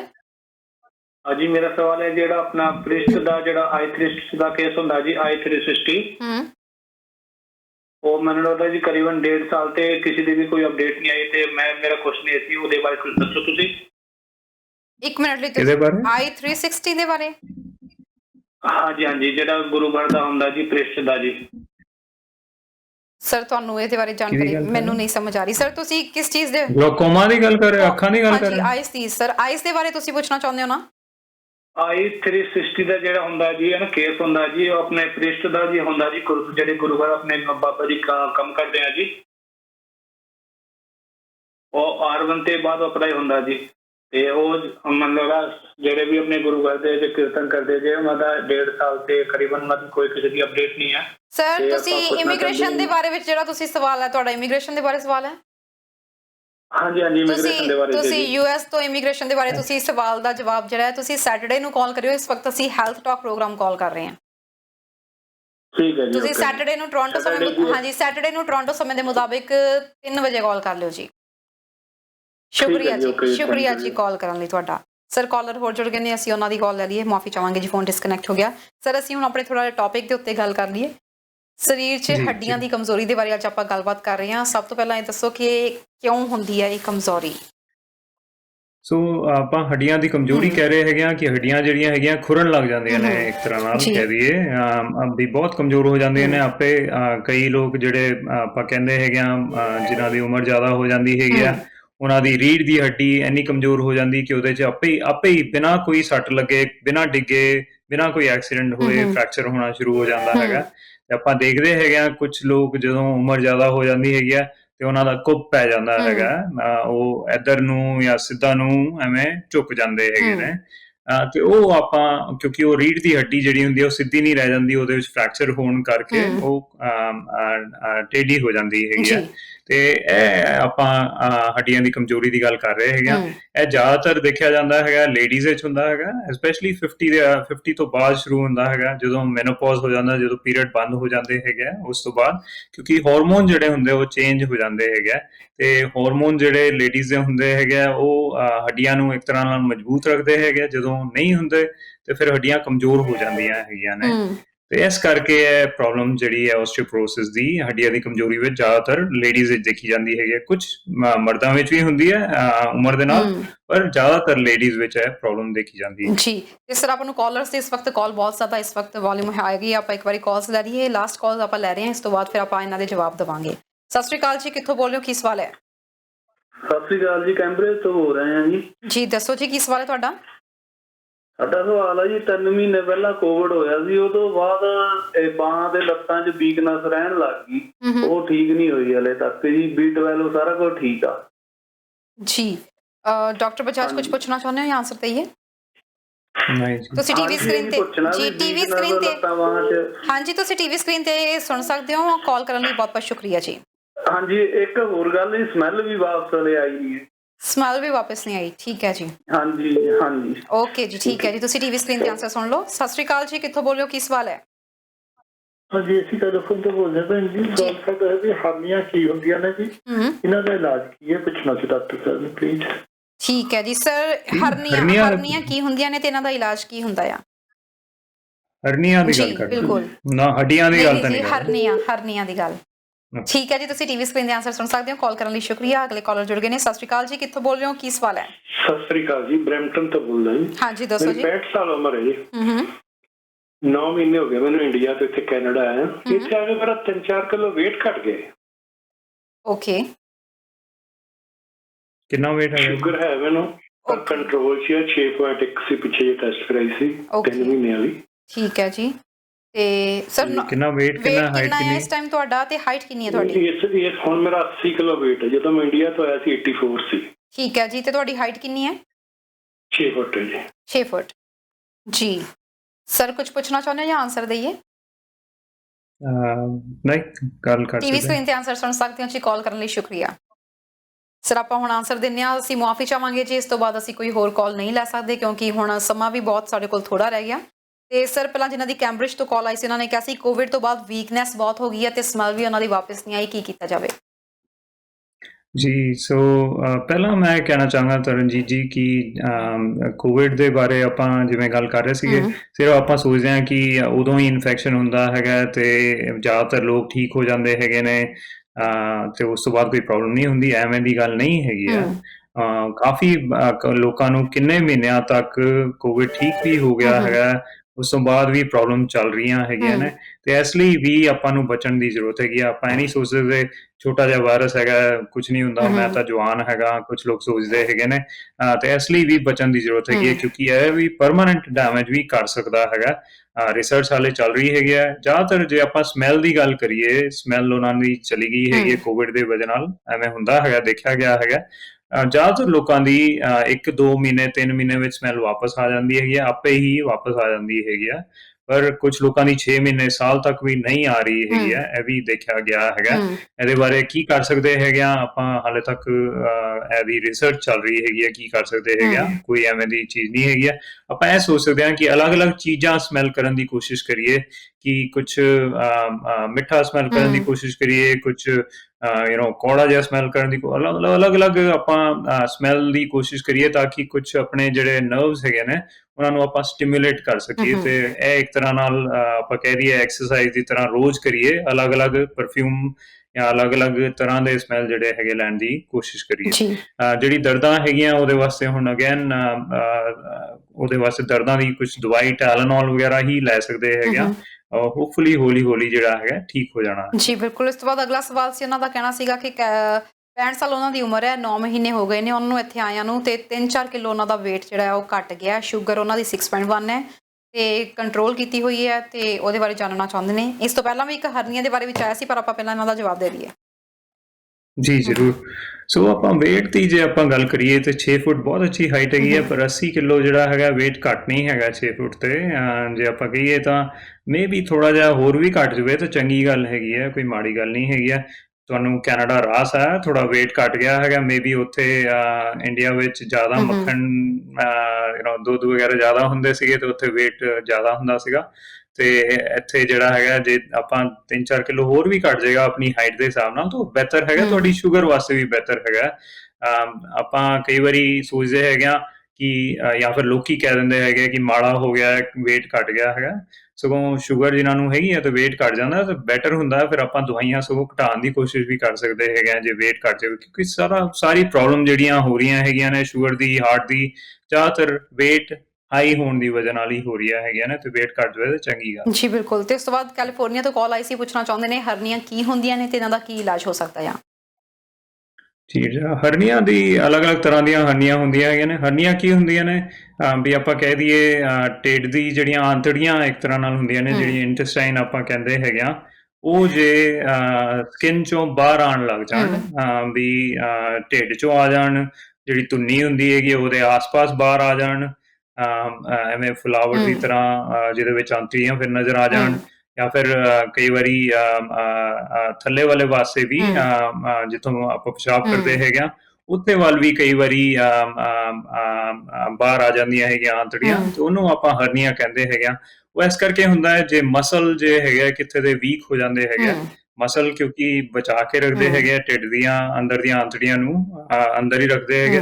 ਜੇ ਮਸਲ ਕਿਤੇ ਵੀਕ ਹੋ ਜਾਂਦੇ ਹੈਗੇ ਤੇ ਉਹ ਆਂਤੜੀਆਂ ਬਾਹਰ ਆ ਸਕਦੀਆਂ, ਉਹਨੂੰ ਆਪਾਂ ਹਰਨੀਆਂ ਕਹਿੰਦੇ। ਫਿਰ ਉਹਦਾ ਆਪਰੇਸ਼ਨ ਕਈ ਵਾਰੀ ਜੇ ਆਂਤੜੀਆਂ ਬਾਹਰ ਆ ਰਹੀਆਂ ਨੇ ਤੇ ਫਿਰ ਉਹਦਾ ਆਪਰੇਸ਼ਨ ਕਰਨਾ ਜ਼ਰੂਰੀ ਹੋ ਜਾਂਦਾ। ਜੀ।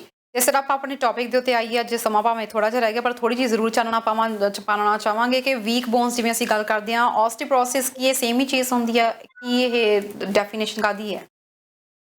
ਜੀ, ਸੋ ਆਪਾਂ ਬੋਨ ਡੈਂਸਿਟੀ ਕਹਿੰਦੇ ਹੈਗੇ ਆ। ਆਪਾਂ ਬੋਨ ਡੈਂਸਿਟੀ ਟੈਸਟ ਜਿਨ੍ਹਾਂ ਨੂੰ ਲੇਡੀਜ਼ ਜੋ 65 ਦੀਆਂ ਹੋ ਗਈਆਂ ਨੇ, ਉਹਨਾਂ ਨੂੰ ਸਾਰਿਆਂ ਨੂੰ ਬੋਨ ਡੈਂਸਿਟੀ ਟੈਸਟ ਕਰਾ ਲੈਣਾ ਚਾਹੀਦਾ ਹੈਗਾ, ਇੱਕ ਵਾਰੀ ਐਟਲੀਸਟ ਕਰਾ ਲੈਣਾ ਚਾਹੀਦਾ ਹੈਗਾ। ਵੈਸੇ ਹਰ 10 ਸਾਲ ਵਿੱਚ ਦੁਬਾਰਾ ਵੀ ਕਰਾਉਣਾ ਚਾਹੀਦਾ ਹੈਗਾ। ਜੇ ਕਿਸੇ ਐਕਸੀਡੈਂਟ ਜਾਂ ਇੰਜਰੀ ਤੋਂ ਬਿਨਾਂ ਕਿਸੇ ਦਾ ਫ੍ਰੈਕਚਰ ਹੋ ਜਾਂਦਾ ਹੈਗਾ, ਤਾਂ ਵੀ ਉਹਨਾਂ ਨੂੰ ਈਵਨ ਜੋ 60-65 ਸਾਲ ਦੇ ਨਹੀਂ ਵੀ ਹੋਏ ਹੈਗੇ ਤੇ ਛੇਤੀ ਵੀ ਬੋਨ ਡੈਂਸਿਟੀ ਟੈਸਟ ਕਰਾ ਲੈਣਾ ਚਾਹੀਦਾ ਹੈਗਾ। ਜੇ ਕਿਸੇ ਮਰਦ ਦਾ ਵੀ ਹੋ ਜਾਂਦਾ, ਮੈਨ ਦਾ ਵੀ ਹੋ ਜਾਂਦਾ, ਤਾਂ ਵੀ ਉਹਨਾਂ ਨੂੰ ਕਰਾ ਲੈਣਾ ਚਾਹੀਦਾ ਹੈਗਾ। ਦੇਖਣ ਵਾਸਤੇ ਬੋਨ ਡੈਂਸਿਟੀ ਦੇ ਨਾਲ ਪਤਾ ਲੱਗਦਾ ਕਿ ਹੱਡੀ ਦੀ ਮਜ਼ਬੂਤੀ ਕਿੰਨੀ ਹੈਗੀ ਹੈ, ਉਹਦੀ ਡੈਂਸਿਟੀ ਕਿੰਨੀ ਹੈਗੀ ਹੈ, ਉਹਦੀ ਸਟਰੈਂਥ ਕਿੰਨੀ ਹੈਗੀ ਹੈ। ਤੇ ਇਹ ਪਤਾ ਕਰਨ ਦੇ ਨਾਲ ਇੱਕ ਐਕਸਰੇ ਦੀ ਤਰ੍ਹਾਂ ਹੁੰਦਾ ਬੋਨ ਡੈਂਸਿਟੀ ਟੈਸਟ। ਰੀੜ੍ਹ ਦੀ ਹੱਡੀ ਦਾ ਕਰਦੇ ਹੈਗੇ ਨੇ ਤੇ ਕੂਲੇ ਦਾ ਕਰਦੇ ਹੈਗੇ ਨੇ, ਦੇਖਣ ਵਾਸਤੇ ਕਿ ਉਹਨਾਂ ਦੀ ਡੈਂਸਿਟੀ ਸਟਰੈਂਥ ਕਿੰਨੀ ਹੈਗੀ ਹੈ। ਤੇ ਇਹ ਟੈਸਟ ਦੇ ਨਾਲ ਫਿਰ ਆਪਾਂ ਜਾਂਚ ਸਕਦੇ ਹੈਗੇ ਆ ਕਿ ਤੁਹਾਡਾ ਫ੍ਰੈਕਚਰ ਹੋਣ ਦਾ ਖਤਰਾ ਕਿੰਨਾ ਹੈਗਾ ਅੱਗੇ ਜਾ ਕੇ। ਤੇ ਫ੍ਰੈਕਚਰ ਹੋਣ ਤੋਂ ਬਚਾਉਣ ਵਾਸਤੇ ਫਿਰ ਦਵਾਈਆਂ ਦੇ ਸਕਦੇ ਹੈਗੇ ਆ ਜਾਂ ਫਿਰ ਕੁਝ ਲੋਕਾਂ ਨੂੰ ਦਵਾਈਆਂ ਨਹੀਂ ਦੇਣੀਆਂ ਪੈਂਦੀਆਂ, ਇਹ ਵੀ ਡਿਸਾਈਡ ਕਰ ਸਕਦੇ ਹੈਗੇ ਆ। ਜੇ ਜ਼ਿਆਦਾ ਖਤਰਾ ਹੈਗਾ ਤਾਂ ਫਿਰ ਦਵਾਈਆਂ ਦੇ ਕੇ ਹੱਡੀਆਂ ਨੂੰ ਮਜ਼ਬੂਤ ਕਰ ਸਕਦੇ ਹੈਗੇ ਆ। ਇੱਕ ਕੈਲਸ਼ੀਅਮ ਤੇ ਵਿਟਾਮਿਨ ਡੀ ਕਿਹਾ ਜਾਂਦਾ ਹੈਗਾ, ਜਦੋਂ ਮੈਨੋਪੌਜ਼ ਹੋ ਜਾਂਦਾ ਹੈਗਾ ਤੇ ਲੈਣਾ ਚਾਹੀਦਾ ਹੈਗਾ। ਉਹ ਵੀ ਤੁਸੀਂ ਆਪਣੇ ਡਾਕਟਰ ਨੂੰ ਪਹਿਲਾਂ ਗੱਲ ਕਰ ਲੈਣੀ ਹੈਗੀ ਹੈ ਕਿ ਕਿਹਨਾਂ ਨੂੰ ਲੈਣਾ ਚਾਹੀਦਾ ਹੈਗਾ। ਕੈਲਸ਼ੀਅਮ ਤੇ ਵਿਟਾਮਿਨ ਡੀ ਬੋਨਸ ਨੂੰ ਇੰਨਾ ਸਟਰੋਂਗ ਨਹੀਂ ਕਰਦਾ, ਐਵੇਂ ਨਹੀਂ ਕਿ ਬੋਨ ਡੈਂਸਿਟੀ ਵਧਾ ਦਿੰਦਾ ਹੈਗਾ, ਉਹ ਖਾਲੀ ਪ੍ਰਿਸਕ੍ਰਿਪਸ਼ਨ ਦਵਾਈਆਂ ਨਾਲ ਹੀ ਵੱਧ ਸਕਦੀਆਂ। ਪਰ ਐਟਲੀਸਟ ਕੈਲਸ਼ੀਅਮ ਵਿਟਾਮਿਨ ਡੀ ਕੀ ਕਰਦਾ, ਵੈਸੇ ਆਪਣੇ ਜਿਹੜੀ ਚਾਲ ਹੁੰਦੀ ਹੈਗੀ ਹੈ, ਵਾਕ ਹੁੰਦੀ ਹੈਗੀ ਹੈ, ਉਹਨੂੰ ਸਟਰੋਂਗ ਕਰਦਾ ਤਾਂ ਕਿ ਡਿੱਗਣ ਦਾ ਖਤਰਾ ਘੱਟ ਹੋ ਜਾਵੇ, ਤਾਂ ਕਿ ਤੁਸੀਂ ਗਿਰੋ ਨਾ। ਤੇ ਇਹ ਖਤਰਾ ਘਟਾਉਣ ਵਾਸਤੇ ਕੈਲਸ਼ੀਅਮ ਵਿਟਾਮਿਨ ਡੀ ਕਿਹਾ ਜਾਂਦਾ ਹੈਗਾ। ਕੁਝ ਹੋਰ ਵੀ ਪ੍ਰੋਬਲਮ ਹੁੰਦੀਆਂ ਨੇ ਹਾਰਮੋਨਸ ਦੀਆਂ, ਜਿਹਦੇ ਵਿੱਚ ਕੈਲਸ਼ੀਅਮ ਦੀ ਪ੍ਰੋਬਲਮ ਵੀ ਆਉਂਦੀ ਹੈਗੀ ਹੈ। ਕਈ ਲੋਕਾਂ ਦਾ ਕੈਲਸ਼ੀਅਮ ਬਹੁਤ ਜ਼ਿਆਦਾ ਹੁੰਦਾ, ਉਹਨੂੰ ਆਪਾਂ ਕਹਿੰਦੇ ਹੈਗੇ ਆ ਹਾਈਪਰਕੈਲਸੀਮੀਆ, ਜੋ ਕਿ ਇੱਕ ਹੋਰ ਗਲੈਂਡ ਹੁੰਦਾ ਹੈ ਗਲੇ ਦੇ ਵਿੱਚ, ਥਾਇਰੋਇਡ ਦੇ ਵਿੱਚ, ਥਾਇਰੋਇਡ ਦੇ ਨਾਲ ਪੈਰਾਥਾਇਰੋਇਡ ਗਲੈਂਡ ਹੁੰਦਾ, ਉਹਦੀ ਵਜ੍ਹਾ ਨਾਲ ਵੀ ਕੈਲਸ਼ੀਅਮ ਜਿਹੜਾ ਹੁੰਦਾ ਇੱਕ ਤਰ੍ਹਾਂ ਨਾਲ ਬੋਨਸ ਤੋਂ ਖੁਰ ਕੇ, ਹੱਡੀਆਂ ਤੋਂ ਖੁਰ ਕੇ ਉਹ ਬਲੱਡ ਵਿੱਚ ਵੱਧ ਜਾਂਦਾ ਹੈ। ਤੇ ਜਦੋਂ ਹਾਈ ਕੈਲਸ਼ੀਅਮ ਹੋਵੇ ਤੇ ਉਹਦੇ ਨਾਲ ਫਿਰ ਕਿਡਨੀ ਨੂੰ ਵੀ ਨੁਕਸਾਨ ਹੋ ਸਕਦਾ ਹੈ। ਸੋ ਇਹ ਵੀ ਇੱਕ ਕਾਰਨ ਹੋ ਸਕਦਾ ਹੈ ਹੱਡੀਆਂ ਖੁਰਨ ਦਾ ਜਾਂ ਬੋਨਸ ਵੀਕ ਹੋਣ ਦਾ। ਕਈ ਲੋਕਾਂ ਵਿੱਚ ਕੈਲਸ਼ੀਅਮ ਜ਼ਿਆਦਾ ਹੋਣ ਦੀ ਵਜ੍ਹਾ ਨਾਲ, ਬਲੱਡ ਦੇ ਵਿੱਚ ਕੈਲਸ਼ੀਅਮ ਜ਼ਿਆਦਾ ਹੋਣ ਦੀ ਵਜ੍ਹਾ ਨਾਲ ਹੱਡੀਆਂ ਖੁਰ ਸਕਦੀਆਂ ਹੈਗੀਆਂ ਨੇ। ਤੇ ਇਹ ਵੀ ਸਾਰਾ ਕੁਝ ਤੁਸੀਂ ਡਾਕਟਰ ਨੂੰ ਗੱਲ ਕਰ ਸਕਦੇ ਹੈਗੇ ਹੋ ਕਿ ਵੀ ਜੇ ਤੁਸੀਂ 60-65 ਸਾਲ ਦੇ ਹੈਗੇ ਹੋ, ਸਾਰਿਆਂ ਨੂੰ ਹੀ, ਸਾਰੀ ਲੇਡੀਜ਼ ਨੂੰ ਐਟਲੀਸਟ ਬੋਨ ਡੈਂਸਿਟੀ ਕਰਾ ਲੈਣੀ ਚਾਹੀਦੀ ਹੈ ਕਿ ਇੱਕ ਵਾਰੀ ਦੇਖਣ ਵਾਸਤੇ ਕਿ ਹੱਡੀਆਂ ਕਮਜ਼ੋਰ ਤਾਂ ਨਹੀਂ ਹੋ ਰਹੀਆਂ। ਤੇ ਜੇ ਕੋਈ ਫ੍ਰੈਕਚਰ ਹੋਇਆ ਬਿਨਾਂ ਕੋਈ ਇੰਜਰੀ ਦੇ, ਐਕਸੀਡੈਂਟ ਦੇ, ਤੇ ਫਿਰ ਵੀ ਬੋਨ ਡੈਂਸਿਟੀ ਕਰਾ ਲੈਣੀ ਚਾਹੀਦੀ ਹੈ ਦੇਖਣ ਵਾਸਤੇ ਕਿ ਹੱਡੀਆਂ ਕਿੰਨੀਆਂ ਮਜ਼ਬੂਤ ਜੀ। ਡਾਕਟਰ ਬਜਾਜ, ਕਈ ਵਾਰੀ ਕਈਆਂ ਦੀ ਹੱਡੀਆਂ ਜਦੋਂ ਲੈਗਸ ਵਗੈਰਾ ਫੋਲਡ ਕਰਨ ਦੀ ਕੋਸ਼ਿਸ਼ ਕਰਦੇ ਆ, ਹੱਡੀਆਂ 'ਚੋਂ ਆਵਾਜ਼ਾਂ ਆਉਂਦੀਆਂ ਨੇ, ਕੋਈ ਕੜ ਕਰਦੀ, ਜਿਵੇਂ ਕਹਿੰਦੇ ਪਟਾਕੇ ਪੈਂਦੇ ਨੇ। ਸੋ ਉਹ ਵੀ ਕੀ ਹੱਡੀਆਂ ਦੀ ਕੋਈ ਬਿਮਾਰੀ ਹੁੰਦੀ ਹੈ, ਕੋਈ ਇਹ ਵੀਕਨੈਸ ਹੁੰਦੀ ਹੈ ਕਿਸੇ ਚੀਜ਼ ਦੀ, ਜਾਂ ਇਹ ਤੁਹਾਨੂੰ ਕੋਈ ਮਤਲਬ ਕਿ ਕੋਈ ਇਹ ਤੁਹਾਨੂੰ ਇੰਡੀਕੇਸ਼ਨ ਮਿਲਦਾ ਕਿ ਤੁਹਾਡੀਆਂ ਬਿਮਾਰੀਆਂ ਅੱਗੇ ਜਾ ਕੇ ਵੱਧ ਸਕਦੀਆਂ ਹੱਡੀਆਂ ਦੀਆਂ? ਨਹੀਂ, ਉਹ ਹੱਡੀਆਂ ਦੀ ਕਮਜ਼ੋਰੀ ਦੀ ਵਜ੍ਹਾ ਨਹੀਂ ਹੈਗੀ ਆ। ਉਹ ਤਾਂ ਜਿਹੜੇ ਮਸਲ ਹੁੰਦੇ ਹੈਗੇ ਨੇ, ਜਿੱਥੇ ਹੱਡੀਆਂ ਨਾਲ ਜੁੜੇ ਹੁੰਦੇ ਹੈਗੇ ਨੇ, ਉਹਨਾਂ ਦੀ ਵਜ੍ਹਾ ਨਾਲ ਕਈ ਵਾਰੀ ਮਸਲ ਜਦੋਂ ਆਪਾਂ ਮੁੜੀਏ ਇੱਧਰ ਉੱਧਰ ਤੇ ਉਹ ਮਸਲ ਅਟਕ ਜਾਂਦੇ ਨੇ, ਉਹਨਾਂ ਦੀ ਆਵਾਜ਼ ਆਉਂਦੀ ਹੈਗੀ ਆ। ਉਹ ਹੱਡੀਆਂ ਦੀ ਕਮਜ਼ੋਰੀ ਦੀ ਆਵਾਜ਼ ਨਹੀਂ ਹੁੰਦੀ ਜੀ। ਤੇ ਡਾਕਟਰ ਬਜਾਜ, ਹੁਣ ਸਮਾਂ ਬਹੁਤ ਘੱਟ ਰਹਿ ਗਿਆ, ਇਜਾਜ਼ਤ ਲੈਣ ਦਾ ਹੁਣ ਸਮਾਂ ਹੋ ਗਿਆ, ਤੇ ਜਿਹੜੇ ਦਰਸ਼ਕ ਇਸ ਵਕਤ ਤੁਹਾਨੂੰ ਦੇਖ ਰਹੇ ਨੇ ਉਹਨਾਂ ਨੂੰ ਕੀ ਕਹਿਣਾ ਚਾਹੋਗੇ? 70 ਸਾਲ ਦੇ ਜੇ ਹੈਗੇ ਹੋ ਤੇ ਜਲਦੀ ਤੋਂ ਜਲਦੀ ਵੈਕਸੀਨ ਲਗਾਓ। WhatsApp, Facebook, ਇਹਨਾਂ ਚੀਜ਼ਾਂ ਤੇ ਆਪਾਂ ਧਿਆਨ ਨਾ ਦਈਏ। ਜਲਦੀ ਤੋਂ ਜਲਦੀ ਜਿੰਨਾ ਲੋਕਾਂ ਨੂੰ ਆਪਾਂ ਵੈਕਸੀਨ ਕਰ ਸਕੀਏ। 70 ਦੇ ਹੁਣ ਹੈਗੇ ਆ, 65 ਤੇ ਫਿਰ ਆ ਜਾਵਾਂਗੇ, ਫਿਰ 60 ਤੇ ਆ ਜਾਵਾਂਗੇ, ਫਿਰ ਹੋਪਫੁਲੀ 60 ਤੋਂ ਘੱਟ ਤੇ ਵੀ ਜਲਦੀ ਤੋਂ ਜਲਦੀ ਆਪਾਂ ਵੈਕਸੀਨ ਲਗਾ ਸਕਾਂਗੇ। ਅਗੇਨ ਰੇਸ ਚੱਲ ਰਹੀ ਹੈਗੀ ਹੈ, ਦੌੜ ਚੱਲ ਰਹੀ ਹੈਗੀ ਆ। ਆਪਾਂ ਵਾਇਰਸ ਨੂੰ ਜਿੱਤਣ ਨਹੀਂ ਦੇਣਾ ਹੈਗਾ। ਸਹੀ ਇਨਫੋਰਮੇਸ਼ਨ ਜਿਹੜੀ ਹੈਗੀ ਆ ਆਪਾਂ ਇਸ ਪ੍ਰੋਗਰਾਮ ਤੇ ਦੇਣ ਦੀ ਕੋਸ਼ਿਸ਼ ਕਰਦੇ ਹੈਗੇ ਆ, ਤੇ ਸਹੀ ਇਨਫੋਰਮੇਸ਼ਨ ਦੇ ਨਾਲ ਆਪਾਂ ਵਾਇਰਸ ਤੋਂ ਜਿੱਤ ਪ੍ਰਾਪਤ ਕਰਨੀ ਹੈਗੀ ਆ। ਸੋ ਥੈਂਕ ਯੂ ਤੁਹਾਡਾ ਇਸ ਪ੍ਰੋਗਰਾਮ ਨੂੰ ਦੇਖਣ ਵਾਸਤੇ। ਐਂਡ ਤਰਨਜੀਤ ਜੀ, ਤੁਹਾਡਾ ਵੀ ਬਹੁਤ ਬਹੁਤ ਥੈਂਕ ਯੂ। ਸ਼ੁਕਰੀਆ ਸਰ, ਤੁਸੀਂ ਹਮੇਸ਼ਾ ਪ੍ਰੋਗਰਾਮ 'ਚ ਜੁੜਦੇ ਹੋ, ਸਾਨੂੰ ਨਵੇਂ ਸਿਹਤ ਸੰਬੰਧੀ ਜਿਹੜੇ ਆ ਸਵਾਲਾਂ ਦੇ ਜਵਾਬ ਵੀ ਦਿੰਦੇ ਹੋ ਤੇ ਉਹਨਾਂ ਦੇ ਬਾਰੇ ਜਾਣਕਾਰੀ ਵੀ ਦਿੰਦੇ ਹੋ। ਸੋ ਤੁਹਾਡਾ ਬਹੁਤ ਬਹੁਤ ਸ਼ੁਕਰੀਆ। ਅੱਜ ਦਾ ਟੌਪਿਕ ਆਪਣਾ ਕੁਝ ਅਧੂਰਾ ਰਹਿ ਗਿਆ, ਕੋਸ਼ਿਸ਼ ਕਰਾਂਗੇ ਅਗਲੀ ਵਾਰੀ ਇਹਦੇ ਵਿੱਚ ਆਪਾਂ ਬਾਰੇ ਵਿਸਥਾਰ ਨਾਲ ਜਾਣਕਾਰੀ ਦੇ ਸਕੀਏ। ਜੀ ਬਿਲਕੁਲ, ਬਹੁਤ ਬਹੁਤ ਧੰਨਵਾਦ ਸਾਡੇ ਸਟੂਡੀਓ 'ਚ ਸਾਡੇ ਨਾਲ ਜੁੜਨ ਲਈ। ਤੇ ਇਹ ਸੀ ਦੋਸਤੋ ਸਾਡਾ ਪ੍ਰੋਗਰਾਮ ਹੈਲਥ ਟਾਕ। ਉਮੀਦ ਕਰਦੇ ਹਾਂ ਵੈਕਸੀਨੇਸ਼ਨ ਨੂੰ ਲੈ ਕੇ ਤੁਹਾਡੇ ਜ਼ਿਹਨ 'ਚ ਜੋ ਸਵਾਲ ਸਨ, ਉਹਨਾਂ ਦੇ ਸਵਾਲ ਤੁਹਾਨੂੰ ਜਵਾਬ ਦਿੱਤੇ ਗਏ ਨੇ। ਇਸ ਨਾਲ ਹੀ ਫਿਲਹਾਲ ਪ੍ਰੋਗਰਾਮ ਦੇਖਣ ਲਈ ਤੁਹਾਡਾ ਬਹੁਤ ਬਹੁਤ ਧੰਨਵਾਦ। ਦੇਖਦੇ ਰਹੋ ਹਮਦਰਦ TV। ਸਤਿ ਸ਼੍ਰੀ ਅਕਾਲ।